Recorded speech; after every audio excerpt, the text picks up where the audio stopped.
What is up, everybody? Thank you for checking out a new episode of the BarbacoaCore Podcast. I am your host, Patrick C. Huerta. Thank you again for listening. Thank you for following the podcast on Facebook and Instagram. If you have not done so yet, subscribe to whichever platform you use to listen to podcasts, whether it's on SoundCloud or iTunes. I also post the audios on YouTube as well, because some people use YouTube to listen to podcasts. Um, so if you subscribe, you'll be notified anytime a new episode is posted. Since now I'm trying to do weekly, but the day has been changing, just depending on how busy that week prior is. So yeah, if you stay in the know, if you subscribe, you'll get notifications whenever a new episode is posted. Um, Also, rate, review, or like any of on any of the platforms. That just helps the podcast visibility. Just to get more people in the know of the BarbacoaCore podcast, and so you can share it with them, and that's very much appreciated. Thank you for doing that. Um, yeah, and all the links, all the social medias, all the podcast platforms could be found at www.barbacoacore.com. Along with any events that I have coming up will also be posted there. The next event that I am part of is July 19th. That's going to be part of the comedy competition that Mind Twist Comedy is putting together. That's going to be at the Elbow Room off of Pear and Vital. So that's July 19th. It starts at about 5 o'clock, I think. It is a free event, but you could RSVP your tickets on Eventbrite, and you can find that link on my page, barbacoacore.com. Yeah, so let me do the shout outs. As always, a shout out to CBDB. You can follow them on Instagram at mycbdb, or you could use follow them or find them on their website, mycbdb.com. On that website, you can use promo code TXMC to get 15% off of any purchase you do through that website. Or you can follow them on Instagram to find out where the pop-up shop's going to be next at mycbdb. CBDB is the Texas Hemp Botanical Alternative Boutique and pop-up shop for all your CBD needs. Also, shout out to 104 Menuda y Mas. You can follow them on Instagram and Facebook to find out where they're going to be next, where their next pop up's going to be. They specialize in menudo, but they also do like pulled pork sandwiches, shredded chicken sandwiches, and tacos. I think at one pop up they had Fideo Loco. So they change things up from time to time, and you never know when they're going to do a pop up. Sometimes they just do random pop ups with a couple of days notice. So you want to follow them on Instagram or Facebook to find out what they're up to. Also, shout out to Ugly Head for letting us use the music for the outro of this episode. Ugly Head has a new EP out, the Disembodied EP, that you could get digitally through their Bandcamp page. You can find the link to their website, the uglyheadmusic.org. That is also linked through the BarbacoaCore page, barbacoacore.com page. Special shout out to He Whose Ox is Gored. They are letting me use Nightshade as an intro for the podcast. So I'm super stoked about that. I also played drums on this track, and I forgot how dope it was. And I listened to it. I forgot about it. And I just listened to it recently, and I was like, fuck, man, I want to use that for the podcast. And I also want to use the Ugly Head track, so now I'm going to dig both. I'm going to use both of them, which I'm pretty stoked about. So thanks to Ugly Head. Thanks to He Whose Ox is Gored. Much love and support for those people up in Seattle. So yeah, that is it for today. Oh yeah, also support the Blind Tiger Comedy Club, everybody. I don't know if y'all know about this. Blind Tiger Comedy Club is in the basement of the Magic Time Machine. So that's like a themed restaurant, Magic Time Machine. In the back, they have the Mine Shaft. They do karaoke, and then they have bands play there randomly. But in the basement of the Magic Time Machine is the Blind Tiger Comedy Club, and they do shows every Friday They have a 10 p.m. show and then a midnight secret show. They change it up every now and then, so find them on social media, the Blind Tiger Comedy Club, to find out what they got going on. Like I said, on midnight they have the secret shows, secret lineup shows. Maybe I might be on that lineup. Some weekends I may be, some weekends I'm not. But you should definitely support that room. So yeah, they have stuff going on Fridays. They have some stuff going on Sundays you could check out. So find them on Instagram to keep in the know of what they have going on. Yeah. So this is an awesome episode that I'm really just going to talk about the return to the Metal Capital event that went down this past Saturday. Special thanks to Robb Chavez of Robb's Metalworks for letting me be involved in this event. It was pretty awesome, pretty cool celebration of the 80s metal scene in San Antonio. So I was pretty stoked to get to meet a bunch of the people from the 80s metal scene. And they also had the Metal Mayhem exhibit that opened up. That can be found at the UTSA Institute of Texan Cultures for the next 6 months. They'll have this exhibit up for the next 6 months. And my last guest on the last episode was Ruby Garza of Tex Pop, and she's the one that was the one that put together that exhibit, the Metal Mayhem exhibit, which has a lot to do with what went on in San Antonio, the San Antonio metal scene back in the late 80s, the early 80s, late 80s, into the 90s.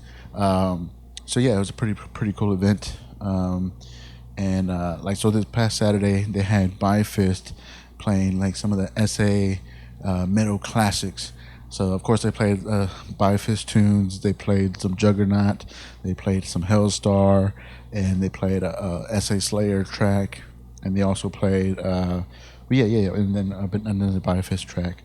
So it was cool. Got to meet a bunch of people that were in the scene back in the day.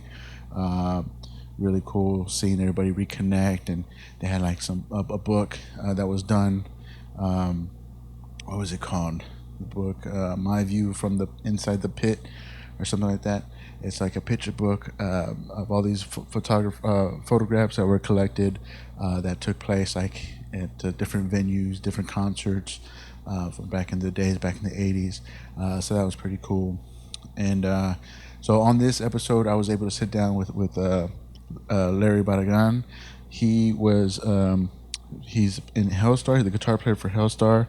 He's also the guitar player for his current band, Santos Caridad. Santos Caridad. They're a metal band, the Spanish metal band. So really cool. That's what he has going on. We talked about that a little bit. Also had Buster Grant on the episode. Had a short little discussion with him. Buster Grant's from WYZARD from back in the 80s, and he's currently working on a new project called LIVIN Dark DAZE. LIVIN DARKDAZE. Pretty good new project that he's working on now. More about that should be out soon. He's still working on stuff in the studio, but he has some stuff available on YouTube you could check out under LIVIN Dark DAZE. And also got a brief, really short conversation with NACHO VARA. We were actually getting kicked out during our sit-down discussion because the place closed like at 5 o'clock, and the whole event was kind of running behind time. So we probably sat down for like 5 minutes just trying to talk about BYFIST and talk about SÉANCE. And so hopefully I can get these guys back on the podcast, give them more time, give them like an extended conversation just to push and promote whatever they have going on now. So yeah, hopefully you enjoyed this episode. I enjoyed last weekend the event, being part of the Return to the Metal Capital event. Again, thanks to Robb Chavez of Robb's Metalworks. Also thanks to Garrett of the UTSA Institute of Texan Cultures. He really took care of me. He set me up on the tables, chairs, waters, whatever I needed. He was the go-to guy. He was the showrunner for the day, and I appreciate him, all his help for everything. And yeah, so let me do SoundCloud shoutouts, and then we'll get right into the episode. SoundCloud shoutouts are anybody that likes or subscribes on SoundCloud. Those are the only notifications that I get right now. I really don't get any iTunes notifications. Uh, so yeah, you could leave a comment, you could leave a like on SoundCloud, and then the following episode, whatever I record, I'll give you a shout out. This week I only have two shout outs to do. Jennifer Villafane, Villafane, and Phyllis Reed. Thank you very much for your support on SoundCloud. I very much appreciate it. So yeah, that's it for the intro. See y'all next week.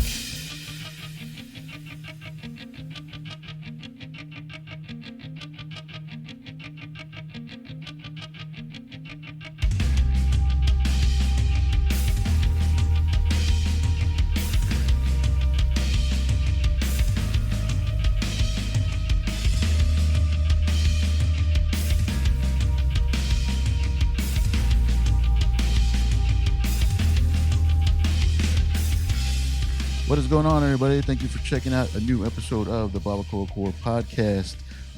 Today, on this segment of the episode, I have Larry Barragan of HELSTAR. How you doing, man? Doing good, man. Good to be here. Thank you for having me. Yeah, thanks for doing this, man. I'm pretty stoked about this event. So we're here, set up live at the UTSA Institute of Texan Cultures for the Return to the Middle Capital event.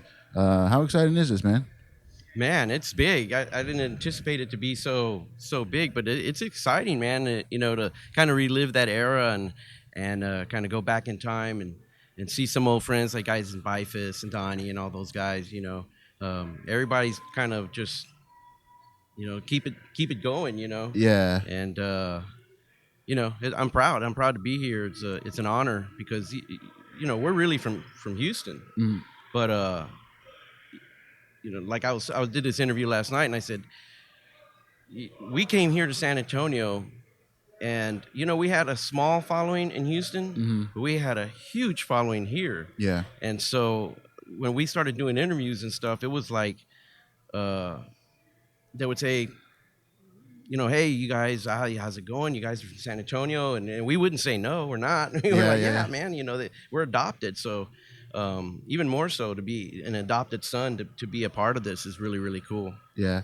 What was the scene different like between Houston and San Antonio with the 80s metal scene back then? San Antonio was ahead. Yeah. Way ahead.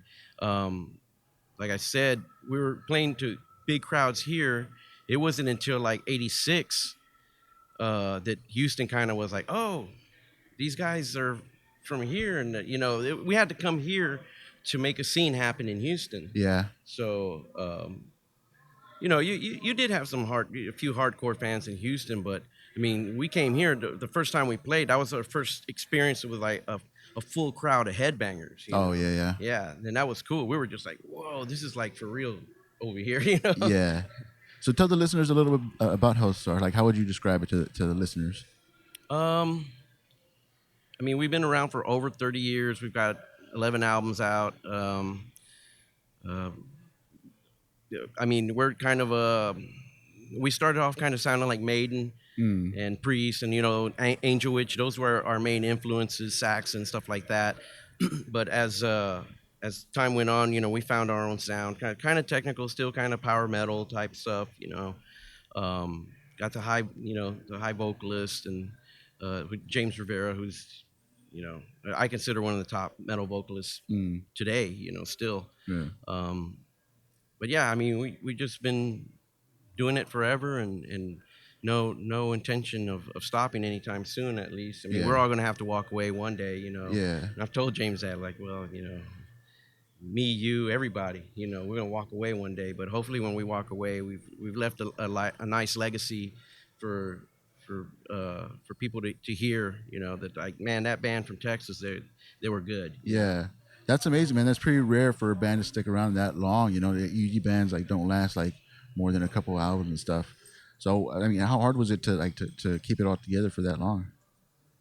Very hard. I mean, the only two original members in HELSTAR are James and myself. Yeah. So there have been a lot of things that happened along the way in 30 years, and there's hardly any bands that have all the original members. But the fortunate thing for us is as long as James Rivera is a vocalist and I'm playing guitar and writing songs, it's going to sound like us.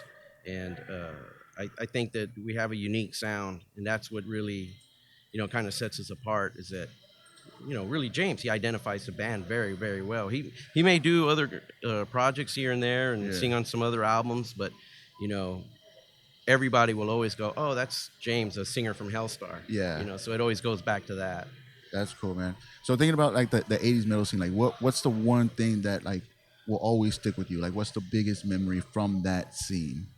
Oh, biggest memory for me is just like the energy and just how big it got. It was like, I mean, you turned on the TV and MTV was playing Iron Maiden and stuff Yeah. like that, and it was just like the music to listen to. Yeah. Not like underground now. It was mainstream almost. Yeah. And grunge happened, and then MTV screwed everything up with by putting the hair metal bands with the real metal bands, and Yeah. I think that was really our demise. Not our demise, but the metal, the demise of metal a little bit, because you had kids who were like, man, I don't like this. These guys look like girls. I'm not gonna. I don't want to watch that. Yeah. And so they would see metal and they would just say like, well, Poison, Exodus, the same thing. It kind and of it's muddied not. up the whole like it Yeah. kind of muddied up the pipe, Yeah. like because they covered everything under that metal umbrella, but it's not. There's so many different genres, so many different Right. types, But like you said, like when with MTV people, they saw metal and they saw like Cinderella and Yeah. Rat and stuff Yeah. like that, And not saying anything, really No, bad but they're about that, just but it very was so different. different Yeah. from what I consider the real metal bands, Yeah. that were becoming popular or were popular at the time. If it weren't for Pantera, man, I don't know if metal actually survives. Yeah. They kept it alive in the '90s, big time. Yeah. So I mean, it's a different age now. Like everybody's like use social media to get the name out there. Like what kind of like strategies did Hellstar use back in the 80s to get the name out? Like what was that process like? Man, it was just just get out there and flyer if there was a show, you went out there and you flyered the parking lot and said, hey, we got a show too. And then doing radio interviews, whatever we could at the time, and just play. We had to play a lot to get your name out there, and kind of back then, it was so different because if there was a bad band, you wouldn't really hear about them, and there would be a quick demise to that band. Yeah. So the good bands, they rose to the top, and the bad bands to the bottom. Yeah. But with social media, with the internet and stuff, I mean, a bad band can just be in your face constantly if they just know how to work it. Yeah.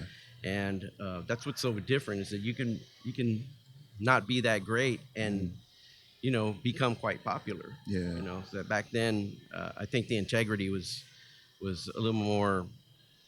It was a little more important. It was paramount, actually. For us, I consider, the musicianship and all that stuff was very important. And you listen to all the Texas metal bands like Slayer, Watchtower, Militia, all those bands. Man, they had badass songs, but they had chops, man. Yeah. And Ronnie Drzambak and his brother are from like another planet, man. Yeah. Those guys were just awe. And I was in awe whenever I saw those guys play. First time I saw Ronnie, I was like, wow, well, I might as well take my guitar and make a coffee table out of it, So, it was different. It was very different. Yeah.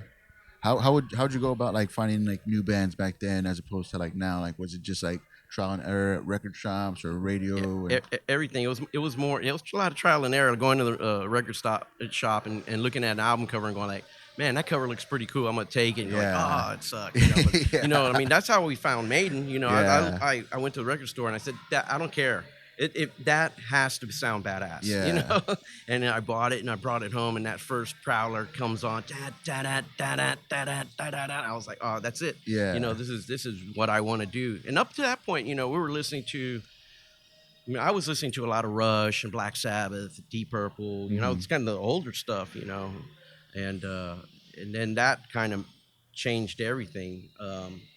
I was fortunate enough to see Judas Priest. My brother took me to see Judas. Well, we weren't there to see Judas Priest. Mhm. We were there to see Bachman Turner Overdrive. Oh, And yeah. Judas Priest happened to open. Oh, You know, that okay, was yeah. my first introduction to like, oh my God. Yeah. And my brother looked at me and said, did you like that? I was like, hell yeah, that was badass, you know. Yeah. And then we started looking out for that band, and it just kind of snowballed from there. And we've always been, my brother really has been the main catalyst for the things that I listened to as a young kid. Yeah. He, like I said, he turned me on to Sabbath and Rush and all those guys. So that was the musicianship stuff was already there. Yeah. Well, I want to play good, Yeah.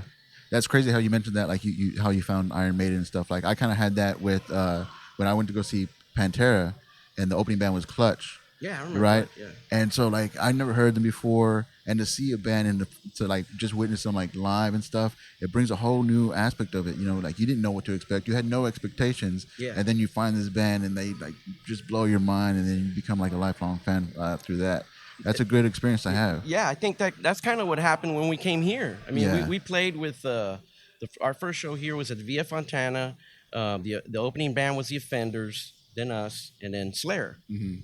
And I mean, what better way to start your San Antonio history but with Slayer, Yeah. And so I just remember the Offenders got booed off the stage. Oh yeah. And they were throwing bottles at them and cans, and I was like, "Oh man, these guys are serious about metal." I mean, they Yeah. didn't like them, and I was kind of scared because I was listening to them. I was like, the 3 songs that they got to play, Yeah. I thought they were really good. Yeah. They had more of a punk thing, and I think that the crowd wasn't down with the punk scene. Yeah.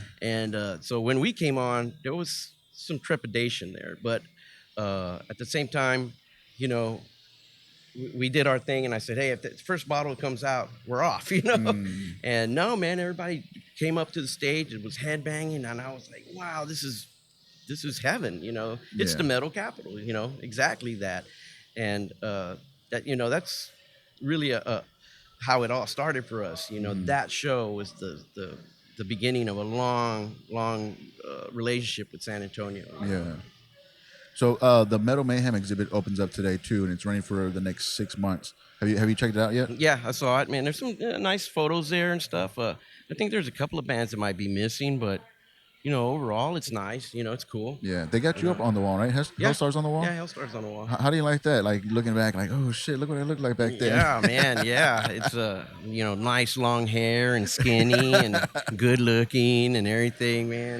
Yeah. But yeah, it's that's life, man. We all get older, and we're just fortunate enough to be able to continue doing this Yeah. at an old age. I'll be 55 next. Is it July yet? No, July yet. next month. Yeah. So next month I'll be 55, and James is upper 50s and stuff. So, I'm blessed, man, to still do this and still wave that Texas metal banner, and Yeah. and not everybody got to do it. Obviously, I know Bobby Jazombek is still quite active. Donnie's still quite active, and McLean, but you don't have those guys in the bands that they started with here in Texas. Yeah. Whereas we're still those guys, Yeah. from Texas and stuff, and so there's definitely a sense of pride and accomplishment in that, For sure, man. So that's cool. So you got a new project, right? A new project that you're working on now? I do. I have a hard rock in Espanol and metal. It's like hard rock metal. Uh-huh. The band is named Santos Caridad, and everything is in Spanish. Yeah. And that started off with, I don't know if you know Rudy Rocha. Rudy Rocha is a guitarist in the Tejano band La Fiebre. Mm. And we're good friends. We've been friends for a while, and we hang out. We went to go see this band, and they do a rock en español tribute, and they play all these songs. And we were there. They're good.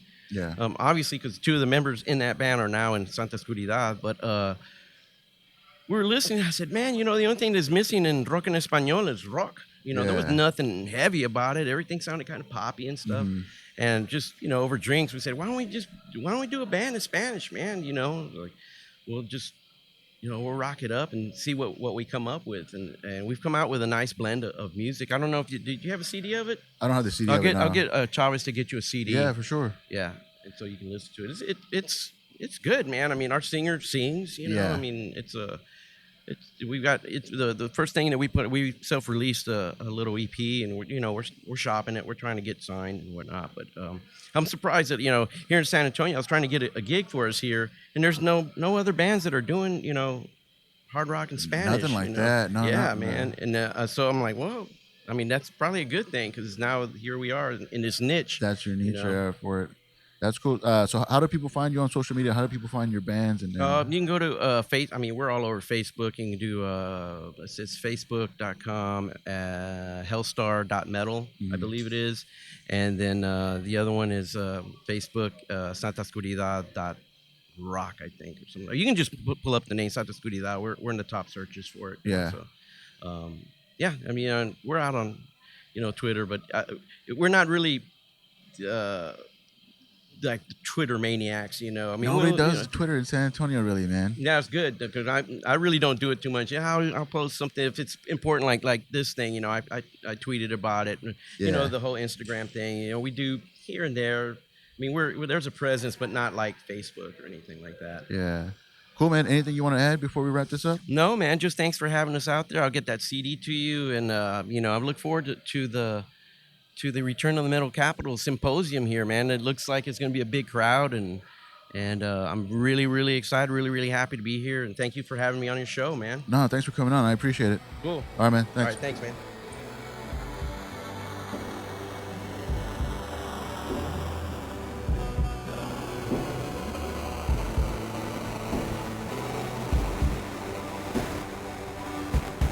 What up, everybody? Welcome to the podcast.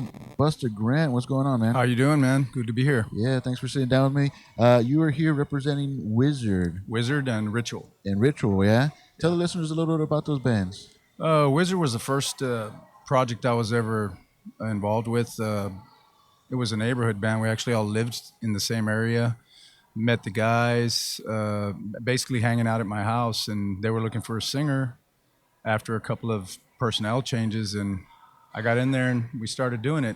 The rest was pretty much history. Yeah, man. Yeah. And they're still a big name. WYZARD's still pretty big with a lot of people. You were showing me about the first pressing of that record, huh? Yeah, that first pressing is worth $4,000 right now, and I had people from Europe and stuff sending me some photos and inquiring about some of the records and sales on them, and if I had any access to some of the old vintage vinyls. Oh, yeah? Yeah. That must be insane, knowing that people still care about that so much after all this time. 4 decades. 4 decades. Yeah, it's what, 83, I think, when we started getting the material ready. Yeah. Yeah. What was your biggest memory from the 80s metal scene? Oh, the metal scene. Oh, man, my first taste of it all was definitely San Antonio Slayer and Hellstar and Watchtower. Well, we were still in the adolescent stage of getting the band together. We already knew about those guys, and we were excited anytime we could basically get to see them. They were big on our influence, and Steve Cooper, James Rivera, Mike from Militia, the guys in Juggernaut. I mean, it was a pretty crazy time to be able to see the origin of how things were evolving and influenced by a lot of the underground scene with Hogwild Records. Yeah. Ruben Luna and Dave over there, to me, they were the ones who turned us on to everything. Yeah. I mean, the radio wasn't really playing too much of the heavy stuff back then. You couldn't really find it unless you had connections. And back then, there was no internet. Yeah. If you had friends in Europe and stuff, it was all by mail. It's like, hey, check out this cassette, or hey, check this out. And I was pen pals with the singer from Overkill back then. That's crazy. And Doro. Yeah. Yeah.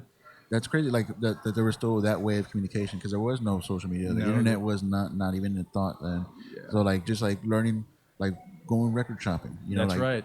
Trial and error just to find out what yeah, you I like. mean, a lot of us weren't driving at this, so we either get on our bikes or the bus or walk to go get to Hogwall Records, look on the wall, see who was playing, see what was going on, man. I mean, there was no social media. You'd have to call everybody and get on the rotary phone and say, hey, man, we're going to be over here at Via Fontana checking out Slayer, or Watchtowers in town, or, a new band, Militia's coming. I mean, that kind of stuff is what we were all about. That's so insane to think about, man.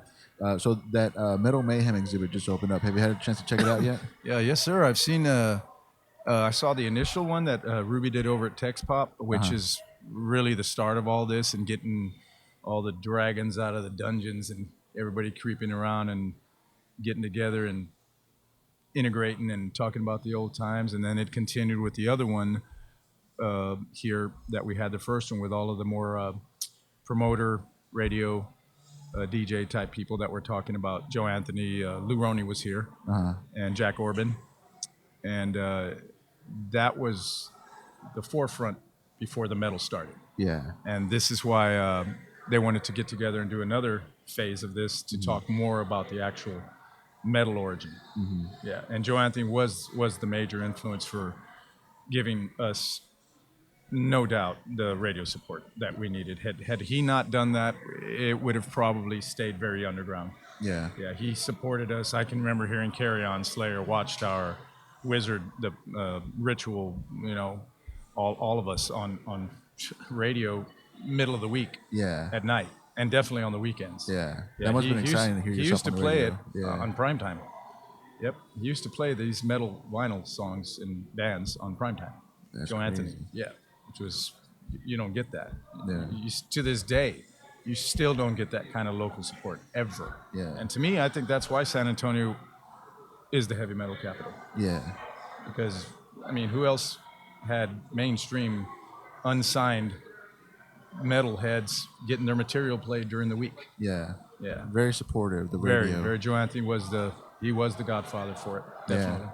That's awesome, man. Yeah. So how important is it to you to be a part of this thing? Like, is it mind-blowing to you? Yeah, I'm blessed to be here with these guys. I mean, we've all had different avenues and different ventures in our musical careers. Metal is definitely my main influence, is where I started. But I ventured off into a lot of different genres: rock, alternative, indie, metal. But I love my heavy stuff.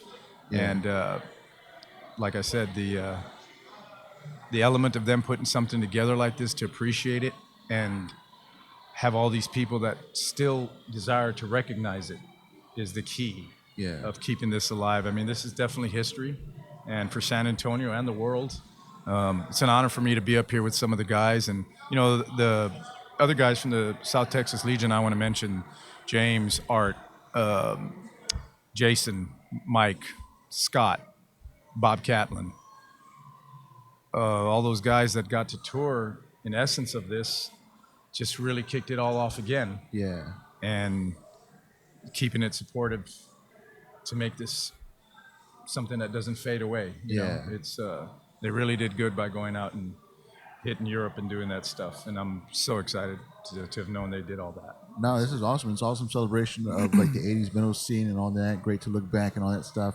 But before we wrap up, what are you working on now? What do you want to promote now? Well, I'm always writing. I've always been in projects. I've never stopped performing. Mm-hmm. Right now I'm in the midst of finishing up a project called Living Dark Daze. Mm-hmm. That's LIVIN DARKDAZE. You can find 3 of the singles out there right now on your digital markets. Mm-hmm. It's a little radio-ish, but it's got heavy vibe to it. It's got some darkness to it. Well, it's Living Dark Days, so it's a little bit of a theme of the way the world is right now and how things have changed. Yeah. And it's very dark. Okay. So I did kind of go back a little dark, but it is radio. It's not as heavy in the underground essence as some of the stuff we did back then, but I'm pretty happy with it. Cool, man. And so besides that, how do people find you on social media? Where can they find you? You can find me. I do a lot of more person-to-person stuff on Facebook. I have a Buster Grant Music on Facebook page. And right now I'm just getting ready to start creeping in with some of the stuff of the new stuff. I'm going to try to do a tour this year and see what else I can do, you know. Awesome, man. Well, I appreciate you sitting down with Man, me. I'm glad you got us on this, man. Yeah, I appreciate it. We're about to start here, so yeah. Okay. Thank you very much, man. All right, brother. Have a good one.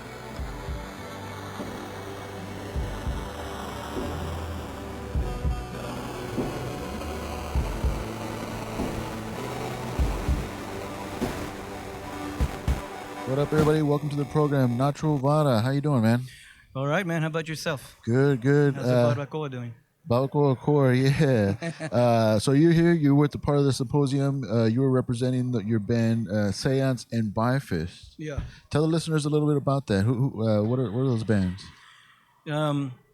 Séance originated back in 1979 with Don Van Staver and Bob Pettis, Bill Lopez, and we had another drummer, Dave McLean. He joined us a little bit after that, but that's when we were more known with that. Yeah. And then we did that for a number of years until, you heard like Bob quit, and then we got George Trevino to play lead, and then Don and them took off to Slayer. Yeah. When they did that, we did, me and Bob did Séance with a number of different musicians. And in 87, in 82, I met, Bill asked me to go play with Dave Lee, which they were in a band called Sabotage, and with Pete Bettis of Riot also. And so I went over there and played with them for a little bit, half a year or so, 82. And did one Halloween party, and Bob was there again. He saw me, he says, hey, let's get Sounds Like together. Okay, let's try it again. So we go again. And then we did that for a few more years. In 87, I had enough. They were trashing the house and bringing all these girls over. You know, they're having all rock this, and roll. They were just getting screwed in my bedroom, and we did kegs of beer on the porch, doors open, windows open, and what the hell is going on here? Can you cuss on this? Yeah. Oh, Say whatever you want. Yeah. Well, anyway, we were all there, and then I used to drink back then. We all did. Yeah. But of course, I didn't partake in those girls because I don't know who the fuck they were. I mean, shit, y'all guys are crazy, man. You don't know what these girls have been. If they're that easy, dude, come on. You know, so anyway, we were outside in the porch. Well, these two girls were getting laid. They're screwed. People were just coming in and screwing them. And some guy comes to the gate. Hey, man, is this your house? I said, yeah. He said, is this the fuck house? Like, what? I said, come on, dude. That's it. Fuck, this is over, dude. Yeah. You know, like during that week, you know, I said, you know what? This is too much, dude. I quit the band. Y'all guys got to get the hell out of here. This is my house anyway. Yeah. Bill was living in my house. He was renting out a room. He says, hey, did you quit for real? Yes, I did. Hey, why don't you come back and jam with me and Dave again? Sabotage. Okay. So I went over there and checked it out. Not more than a couple weeks later, we came back to my house and we did Sabotage, but they were toying around with Beifuss because Bill had called himself Bill Beifuss, that like Biff Byford. Mm-hmm. And he says, you know, like Bill Beifuss, Biff Byford, kind of pretty close. Yeah. But he spelled it with a B-I-F-I-S-T. And they already had a little record out that they did, and it was really good. But I said, okay, well, what's the name of the band going to be? Is it still going to be Sabotage? And then Dave Lee says, no, we might go with BYFIST, man. Yeah. I said, well, but that's Bill's name, you know, it's his last name, and it's his stage name, B-I-F-I-S-T. I said, well, you know what? Why don't we put a Y instead of an I and call it? Change it up. Bybee. That way, it's not his last name. His stage name is B-I-F-I-S-T, but the band name would be BYFIST in case something happens. Yeah. We can keep the name. Yeah. Sure enough, man. It was cool. Everything was cool. And not even a year later, Bill was out of the band. So I said, you see? If we would have kept with the other name, we'd have to start all over with another name. So that's how that name came about, and that's how BYFIST came out in June of 87. Yeah. And y'all been going since then, huh? Well, we played from June 87 to maybe June 91. In 88, we started with Bill singing, and in 88 we got another singer named David Reese. He was from South Carolina, and he was in town, and somebody mentioned about that, hey, this guy's a good singer, so we went ahead and got him. A year later, we went ahead and had auditions, and that's how Vic Real came into the picture in 89. And in between this 88, 89 period, we had a manager. It was Phoenix Entertainment, and we were paying him, me and Dave were paying him to fly to New York and LA, back and forth. to get us signed. So we were trying to get signed, and he met Dave Wayne, and he told Dave Wayne about us. He brought Dave Wayne down. We paid for his ticket from Seattle, come down, check it out, or LA, because he was in LA. Yeah. And that's how we met Dave Wayne, and we became friends, and we stayed friends until he died. Yeah. And then we did BYFIST, like I said, with Vic, 80 to 89, 91, June 91. We stopped for like 9 years. We stopped playing. In 99, we came back and played again. But during this time, from 92 to 97 or so, I had started going to a church, and actually went to Bible college and got my little degree. Yeah. So I'm a reverend, actually. Yeah. Me too. So I did that thing, and then I started doing Christian bands with Bob. Yeah. From Seance. He started going to church too. We were called Jireh. Jireh, and Jireh. And then from then another Christian band asked me to go play with them like a year later, 98 I believe, and they were called Igniter. And so I played with those guys, and a year later that's when Dave called, hey man, let's get BYFIST back together. Yeah. And I told him, well, I'm playing with a Christian band, but you know what, I'll record the album with you, but I don't want to go tour with y'all because I'm doing the Christian thing. It's okay. But then after that, the band broke up. Igniter broke up. Then I got back just BYFIST only. And then in 2002, Dave Wayne calls, and he wants me and Dave to join him in his band called Reverend. So that's how we got into to be with Dave Wayne and Reverend in 2002 until he died in 2005. And then we got BYFIST back together in between this time. And BYFIST been going until Dave, in 2010, we got a Vic back with us. And his wife was encouraging to play. So we said, come on, go play with BYFIST again. Okay. So but in June of 2010, or July, she got into a motorcycle accident and passed away. And then,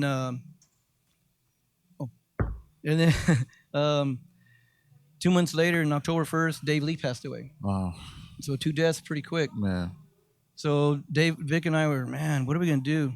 We started getting the musicians back together that we played with, and we were going to start again. We played one show in Houston, like in June the following year.